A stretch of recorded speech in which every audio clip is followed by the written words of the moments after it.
Non c'è festa senza polemica, anche questa sembra essere diventata una sorta di tradizione durante le celebrazioni in onore di San Calogero. Ad innescarla ieri è stata la scelta del sacerdote del santuario, Don Giuseppe Veneziano, il quale ha detto no alla benedizione del pane destinato ad essere lanciato.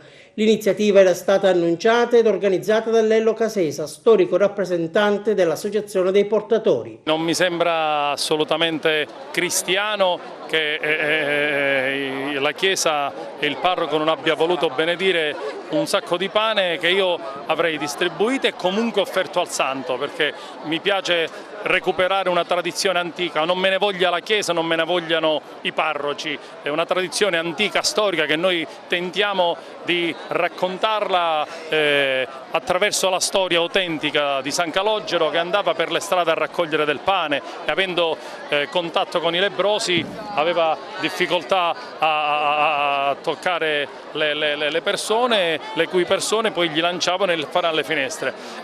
Io ho voluto recuperare questa bella tradizione, ho organizzato con dei bambini una bellissima iniziativa di offerta a San Calogero e comunque di lancio del pane. Il prete, diciamo, è come se... Qual è stata la spiegazione?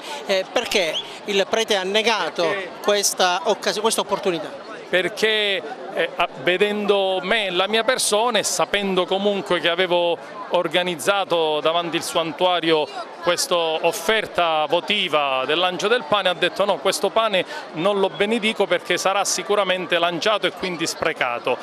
Non mi sembra cristiano una cosa del genere e mi riservo più avanti anche di aprirne una discussione. Cosa pensa di fare Lello Casesa nei confronti anche della Chiesa Agrigentina, di aprire un'interlocuzione con l'Arcivescovo per poter anche in futuro, a cominciare dal prossimo anno, recuperare questa tradizione, seppur in un solco misurato, ponderato, senza eccessi? Ma senza dubbio, in un solco di grande equilibrio e di grande moderazione. Non vogliamo per nulla creare nessun pregiudizio né nessuno spreco, vogliamo continuare una tradizione antica che esiste da secoli e che vede la città e il suo centro storico abbracciare il suo santo offrendo anche il pane, e l'ho voluto fare in maniera più visibile questa volta davanti alla Chiesa. E come al solito la Chiesa continua ad osteggiare questa tradizione distribuendo bigliettini votivi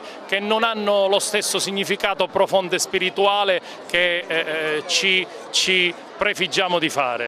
Qualche panino è riuscito comunque a volare e a violare le restrittive prescrizioni dell'elettorato e così, appena si è allontanata la processione, al via l'operazione raccolta. Subito dopo padre Veneziano ha sistemato i panini nei cestini e ieri sera, dopo la processione, li ha collocati ai piedi di San Calogero all'interno del santuario per essere distribuiti.